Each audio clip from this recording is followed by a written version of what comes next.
ती अजिबात चांगली नाही. त्याला तर माणूसच नकोय, त्याला तर माणुसकीच नाहीये, त्याला काहीही ऐकायचं नसतं, त्याला स्वतःच्याच मर्जीचं करायचं असतं. असे अनेक आरोप करून बऱ्याचदा आपल्याला बदनाम केलं जातं. मग ही बदनाम करणारी लोक आपलीच असतात. मग आपल्याला बदनाम का केलं जातं? खरं तर आपल्याला वाईट केव्हा ठरवलं जातं आणि का? हा प्रश्न कधी पडतो का तुम्हाला? सगळेच लोक आपल्याला वाईट म्हणतात का? नाही ना. अनेक असे लोक असतात जे आपल्या व्यक्तिमत्वाला चांगलंही म्हणतात. मग काही अशी ठराविकच लोक का असतात आणि जे आपल्या जवळचेच असतात ते मात्र आपल्याला आपली बदनामी करतात, आपल्याला वाईट ठरवण्याचा प्रयत्न करतात. खरं तर त्याचं कारण म्हणजे आपण या लोकांच्या मर्जीप्रमाणे वागत नाही. जेव्हा आपण या लोकांना आपल्याला कंट्रोलमध्ये ठेवायचं असतं आणि आपण अशा लोकांच्या कंट्रोलमध्ये न राहिल्यामुळे ही लोक आपली बदनामी करतात. यांना आपलं व्यक्तिमत्व एक स्वावलंबी व्यक्तिमत्व पाहत नसतं. त्यांना स्वतःच्या कंट्रोलमध्ये आपल्याला ठेवायचं असतं आणि ते आपल्याला मान्य नसतं. आपल्या सेल्फ रिस्पेक्टला, आपल्या स्वाभिमानाला ते मान्य नसतं आणि म्हणून कदाचित या सर्व गोष्टी आपल्या जीवनामध्ये घडत असतात आणि आपण मात्र वाईट ठरत बसतो. मग ही दुःख देणारी लोक म्हणतो आपण आणि अनेक असे दुःख सहन करणारी लोक पण असतात. मग ही दुःख सहन करणारे लोकांपैकी आणि दुःख सहन न करणारे लोकांपैकी तुम्ही कशामध्ये मोडता हे मला नक्की कमेंट बॉक्समध्ये सांगा. मी बऱ्याचदा अशी दुःख सहन करणारी लोक पण पाहिलेत आणि दुःख सहन न करणारी लोक पण पाहिलेत, पण त्यात एक फरक तुम्हाला जाणवला की नाही माहित नाही, पण मला माझ्या जीवनामध्ये अशा गोष्टींचा किंवा अशा व्यक्तिमत्वांचा फरक नक्की जाणवला. ते म्हणजे दुःख सहन करणारा माणूस. दुःख सहन करणारा माणूस आहे ना, खूप काळ हा दबून जातो. दुःख सहन करून तो स्वतःचा सेल्फ रिस्पेक्ट म्हणा किंवा स्वतःचा आत्मसन्मान गमावून बसतो. पण दुःख सहन न करणारा माणूस हा स्वाभिमानासाठी लढतो, त्याच्या व्यक्तिमत्वाला टिकून ठेवण्यासाठी त्याची लढाई सुरू असते. सेल्फ रिस्पेक्ट साठी तो अनेक नातेसंबंध तोडतो, अनेक लोकांशी स्वतःच्या सेल्फ रिस्पेक्ट साठी एक म्हणतो ना आपण सेल्फ रिस्पेक्ट जगण्यासाठी, स्वतःच्या स्वाभिमानासाठी, स्वतःचं अस्तित्व टिकून ठेवण्यासाठी आणि समोरच्याला स्वतःवरती लादून न घेणं, या अनेक प्रक्रियेतून ती व्यक्ती स्वतःला नेत असते आणि त्यावेळेस ती व्यक्ती खूप बदनामीला सामोरी जाते. खरं तर त्या व्यक्तीला खूप बदनाम केलं जातं, कारण इतर लोकांची अपेक्षा असते की त्या व्यक्तीला स्वतःच्या कंट्रोलमध्ये ठेवायचं आणि ती व्यक्ती जी असते ती स्वाभिमानी असते, तिला तिचं व्यक्तिमत्व इतरांच्या स्वाधीन करणं हे मान्य नसतं, म्हणून ही लोक बदनाम करतात किंवा आपल्याला बदनाम ठरवतात. तर मग सेल्फ रिस्पेक्ट जपून, स्वतःचा आत्मसन्मान जपून स्वावलंबी राहिलं तर काय फरक आहे? किंवा मग सतत त्यांच्या मर्जीप्रमाणे राहून स्वतःच कुठेतरी आत्मसन्मान गमावून स्वतःच व्यक्तिमत्व अस्तित्व मिटून मग दुःख सहन करणं. बऱ्याचदा आपण म्हणतो दुःख सहन करणारा माणूस एक ना एक दिवस सुखी होतो, पण हा एक ना एक दिवस येण्यासाठी देखील त्याची वाट पाहायला किंवा वाट पाहावी हे गरजेचं आहे का? तर मग बऱ्याचदा आपण म्हणतो दुःख देणाऱ्या माणसाला त्याच्या कर्माची फळही मिळणारच आहे. कधी ना कधी तो दुःखी होतोच, तो कधी सुखी होऊ शकत नाही. पण त्याने इतरांना दुःख देऊन त्या समोरच्याचं आयुष्य खराब केलंय ना. आयुष्य देवाने एकदाच दिले, मग अर्ध असो थोडं असो काही का होईना, काही काळापुरतं का होईना आयुष्य जे काय आहे ते इतरांच्या मर्जीवरती कंट्रोल निर्माण करून किंवा त्यांना दुःख देऊन या गोष्टीला जीवनामध्ये, सुखी जीवनामध्ये त्यांच्या आत्मसन्मानाला बाधा का निर्माण करतात? मग अशी लोक जीवनामध्ये सुखी होईल किंवा नाही हा नंतरचा भाग आहे, पण मग अशा लोकांनी आपला आत्मसन्मान गमावणं योग्य आहे का?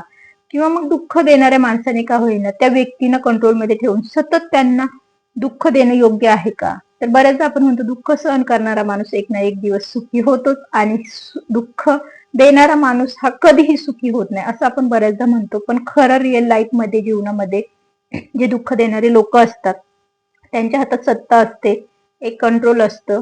आपण म्हणतो बरेचशा आर्थिक या सगळ्या गोष्टी जबाबदारी त्यांनी स्वतःच्या कंट्रोलमध्ये ठेवल्या असतात. अर्थातच ते काही काळापुरते का होईना त्यांचं कंट्रोल असल्या कारणाने ते स्वतःच्या मर्जीप्रमाणे लाईफ जगतात. मग अशी लोक दुःखी कधी होतील हाही प्रश्न उपस्थित राहतो. मग बऱ्याचदा जीवनामध्ये पुढे जाण्यासाठी आपल्याला अनेक गोष्टींचा विचार करणं हे खूप गरजेचं आहे खरं तर. तर जीवनामध्ये आपण जेव्हा जगत असतो ना तेव्हा या गोष्टींचा अनुभव येतो. माणसाचा स्वभाव मला असं वाटतं की थोडा तिखटच असला पाहिजे, कारण गोड लागणारा ऊसही लोक चावूनच खातात, पण मिरची बऱ्याचदा प्रत्येक जण चावून खाण्याची हिंमत करत नाही. तुमचा स्वभाव कशामध्ये मोडतो तेही सांगा. मिरची सारखा तिखट असणं गरजेचं आहे, कोणीही आपल्या नादाला लागत नाही. माझा स्वभाव तुम्ही तसाच ठेवला, कारण आजकाल काय झालंय या दुनियेमध्ये जास्त गोडचा जर आपण राहिलो ना, जास्त गोड बोललो ना तर लोक फायदा घेतात, लोक फायदा उठवतात. थोडं तिखटच ठेवलं ना लोक तर लोक बरोबर हिशोबात राहतात. जे नाही मिळालं ते चांगलं नव्हतं असं समजून पुढे जायचं, त्याचा विचार नाही करायचा. जे झालं ते झालं, जे चांगलं आहे, जे पुढे मिळणार आहे त्यासाठी आपण बाहेर पडलो. ते चांगलंच मिळणार आहे किंवा ते चांगलं मिळण्यासाठी काही गोष्टी जीवनामध्ये वाईट घडल्या आहेत हे स्वतःला सांगून घडलेल्या गोष्टींवर विचार नाही करायचा. त्याने कोणीतरी आपली बदनामी करते म्हणून त्या गोष्टींमध्ये अडकून त्या बदनामीला सतत विचार किंवा ओव्हर थिंकिंग मध्ये अडकून बाबा त्या गोष्टी का झाल्या, या गोष्टी अशा झाल्या होत्या किंवा त्या गोष्टी अशा झाल्या असत्या, तर आपलं व्यक्तिमत्व कोणाला दाखवायला जायचं नाही. क्षणभर एकांतात वेळ घालवल्यानंतर पहा बऱ्याचदा आपल्याला कळतं की आपल्याजवळ आपल्याशिवाय आपलं असं कोणीही नसतं. त्याच्यामुळे कोणाच्याही भावना दुखावणं म्हणजे आपण स्वतः कर्ज घेतल्यासारखं आहे आणि जे आपल्याला व्याजासहित फेडावं लागतं हे नेहमी लक्षात घ्या. त्याच्यामुळे बऱ्याचदा काय होतं, एकांतात बसलो की आपल्या व्यक्तिमत्वाची जाणीव होते. एखाद्या व्यक्तीची सवय लागणं हे प्रेम होण्यापेक्षा जास्त भयानक असतं. त्याच्यामुळे सवय कोणाचीच लावून घेऊ नका. दुसऱ्याने आपल्याला टोपी घातली ती त्याच्या कर्माची फळ आहे, ती त्याला परमेश्वरकडे जाऊ द्या, त्याला त्याच्या कर्माची फळ भेटणार आहेत. आपण त्याच्याशी लढत नाही बसायचं, आपला व्यर्थ वेळ वाया नाही घालवायचा. काही लोक आपल्या अहंकारामुळे किमती नाती गमावतात, तर काही लोक नाती वाचवण्यासाठी स्वतःची किंमत देखील गमावतात. अशी लोक देखील मी पाहिजे. पतंग पाहण्याने आयुष्यात एकच समानता असतो का, किंवा उंचीवर असेपर्यंत कौतुक किंवा किंमत असते त्या पतंगाला, पण तो जर खाली उंच जाण्याची त्याच्यात क्षमताच नसेल, तो खालीच तुटला गेला तर त्याला व्हॅल्यू राहते का? नाही ना. तीच खरी तुमच्या जवळची माणसं असतात, जी तुमच्या आज आवाजावरून देखील तुमच्या सुखाचा दुःखाचा एक अंदाज लावतात. पण काही लोकांना काहीही देणं घेणं नसतं. पैशाने फक्त राहणीमान बदलतं हेही तितकंच खरंय, कोणाची लायकी बदलत नाही. त्याच्यामुळे विनाकारण अहंकार बाळगू नका. काही वेळा पुढाकार कोणी घ्यायचा या एका गोष्टीमुळे देखील बरेच प्रश्न हे अनुत्तरितच राहतात. अनेक नाती ही दुरावलेली राहतात आणि मनातून उतरलेल्या लोकांना ना मनातच काय तर डोक्यात सुद्धा जागा नाही ठेवायची, त्यांचा विचार देखील करायचा नाही. स्वतःला घडवण्यात आपला वेळ खर्च करायचा म्हणजे तुम्हाला इतरांना दोष द्यायला किंवा इतरांच्या चुका दाखवायला वेळच मिळणार नाही आणि गरजही नसते. खरं तर नात्यांना मधुर आवाजाची आणि सुंदर चेहऱ्याची गरज असते. गरज असते ती फक्त सुंदर मनाची, अतूट विश्वासाची. नात्यांमध्ये विश्वास हा खूप गरजेचा असतो, नाही तर सतत एखाद्यावरती ब्लेम करत राहायचं, तो वाईटच कसा आहे. सुसंवाद हा एक शब्द आहे पण खरं तर पण तो कोणाशी केला, मनातील अनेक वाईट विचारांचा मळ काढून टाकण्याची क्षमता त्याच्यामध्ये आहे. त्याच्यामुळे तो गरजेचा आहे. सुसंवाद म्हणा किंवा एकमेकांशी संवाद हा नात्यांमध्ये एक गोडवा निर्माण करतो. बऱ्याचदा टीका करणारी व्यक्ती एखाद्या सज्जन माणसाला बदनाम करू शकते पहा, पण स्वतःला मात्र सज्जन बनू शकत नाही. सवडीने किंवा आवडीने बोलणाऱ्यांमध्ये फरकही असतो, तो ओळखता आला पाहिजे. यशस्वी माणूस होण्यापेक्षा उपयोगी पडणारा माणूस जर झालं ना तर बऱ्याचदा प्रयत्न करा, तुम्ही नक्कीच यशस्वी व्हाल. इतरांसाठी चांगलं कर्म करणं हे देखील एक आपले कर्माचं फळच आहे. काय चूक होऊ शकतं याची भीती बाळगण्यापेक्षा आजच थांबवा ना आणि जे होईल त्याबद्दल सकारात्मक विचार करा. प्रयत्न तर करा. जास्त विचार केल्याने काय होतं, आपली काम करण्याची क्षमताच नष्ट होते. आपण त्या विचारांमध्येच अडकून बसतो. जे करायचंय ते तिथेच थांबलं जातं. आपल्या आयुष्याची कोणाचीही व्याख्या ही स्वीकारू नका, ती स्वतः ठरवा. कोणी इतरांनी ती ठरवता कामा नये. काय आहे ते स्वीकारा, काय होतं ते विसरा, काय होईल यावर विश्वास ठेवा. झालेल्या गोष्टी विसरता आल्या पाहिजे, नाही तर त्यात जर अडकून पडलं तर वर्तमान आणि भविष्य खराब होतो. मित्रप्रेम हा एक खेळ आहे. जीव लावून खेळला तर दोघे पण जिंकतात, पण एकाने जर माघार घेतली ना तर दोघेही हरतात, कारण दुसरा हा गद्दार ठरतो. तो पाठीत खंजीर खुपसतो आणि धोका देऊन निघून जातो. कुणीतरी फुलाला विचारले, झाडावरून तोडले तेव्हा तुला वेदना झाल्या का? पहा, एक कोमल झाडाला फुलाला आपण जेव्हा तोडतो तेव्हा त्याला वेदना झाल्या का? तोडणारा फक्त आनंदी होता, पण मी माझ्या वेदना मात्र विसरून गेलो, का तर त्याने त्याच्या चेहऱ्यावरच्या वेदना हास्य पाहिलं.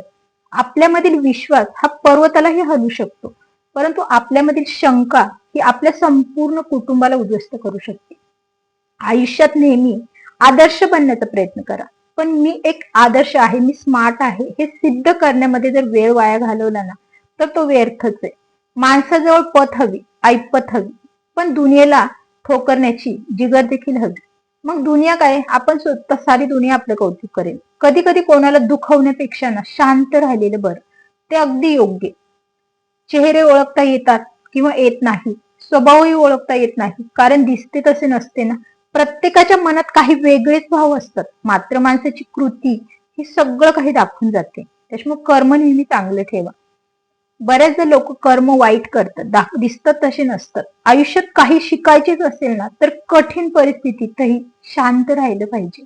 आयुष्यातल्या छोट्या छोट्या गोष्टीत समाधान मानून हसायला शिका. बरेचसे लोक आपल्याला बदनाम करायला आहेत. चेहरा कितीही सुंदर असेल ना, जर जीभ जर आपली कडू असेल, आपण नको तिथे जर तोंड आपलं बोलत चुकलो तर वाईट ठरतो. असामान्य माणसाची 3 लक्षणे असतात. जी चुकीची कामं करत नसल्यामुळे त्याला कोणतीही चिंता नसते. त्याच्याकडे ठाम विचार असतात.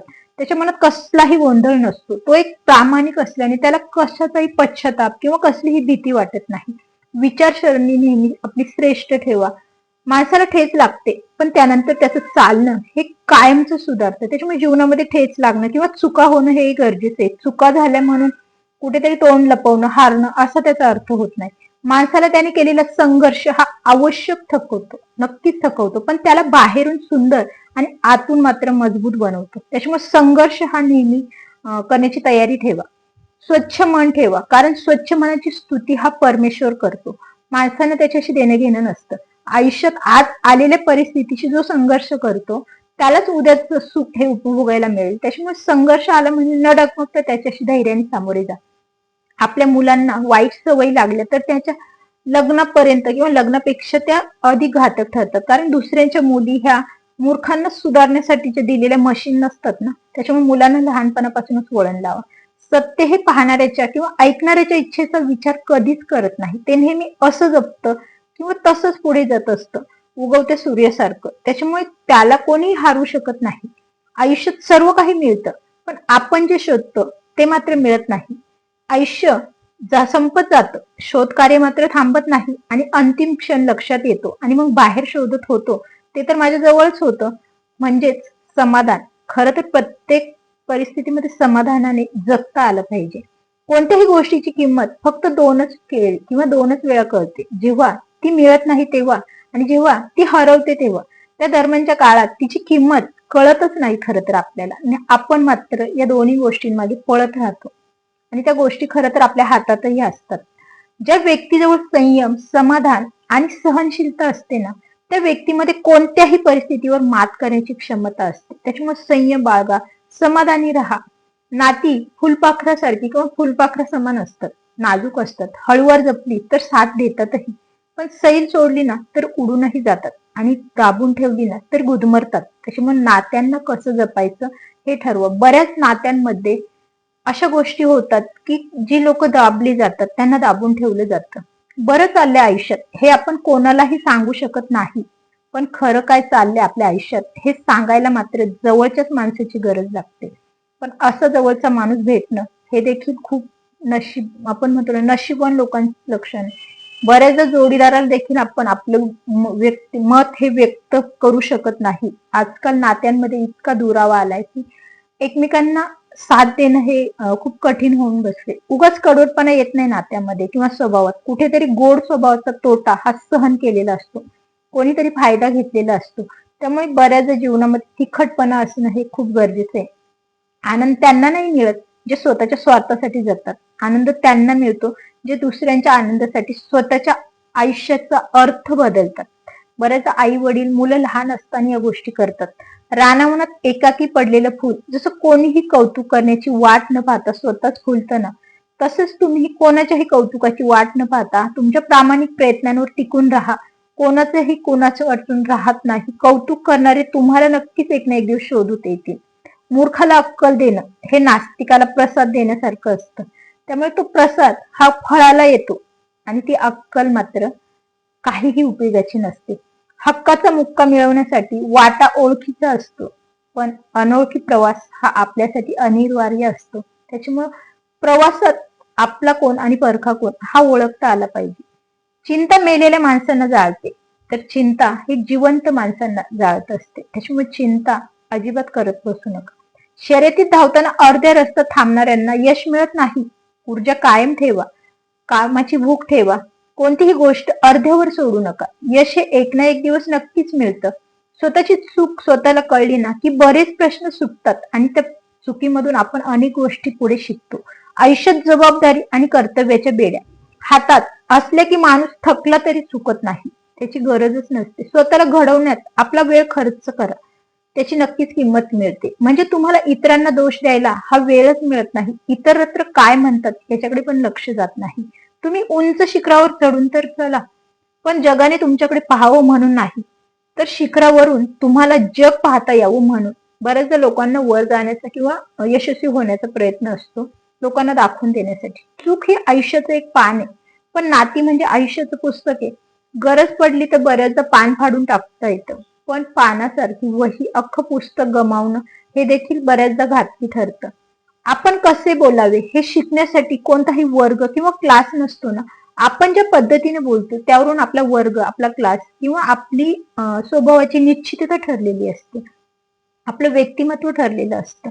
त्याच्यामुळे बऱ्याचदा जीवनामध्ये तिखटपणा हा स्वभावात असणं गरजेचं असतं. चांगुलपणा कितपत ठेवायचा, कर्म कितपत चांगलं ठेवायचं, हे करता आपल्याला आलं पाहिजे. प्रयत्न करत राहणं. यशस्वी झालात तर घरचे खुश होतील, नाही झालात तर भावकी शेजारचे खुश होतील. त्याच्यामुळे जळणारे लोक असतात, चांगले म्हणणारे लोक असतात. दोन प्रकारचे लोक असतात. त्याच्यामुळे या दोन प्रकारच्या लोकांपासून आपण कोणाकडे वळायचं किंवा कोणाचा विचार करायचा ह्या गोष्टीमध्ये अडकून पडायचं नाही. आपण आपल्या स्वतःचा विचार करायचा. व्हिडिओ जर नवीन असाल, चॅनलला नवीन असाल, थॉट्सच्या चॅनलला सबस्क्राईब करा. व्हिडिओ जर आवडला असेल तर व्हिडिओला एक लाईक करा. भेटूया पुन्हा तशा एखाद्या नवीन विषयाला घेऊन. तोपर्यंत धन्यवाद.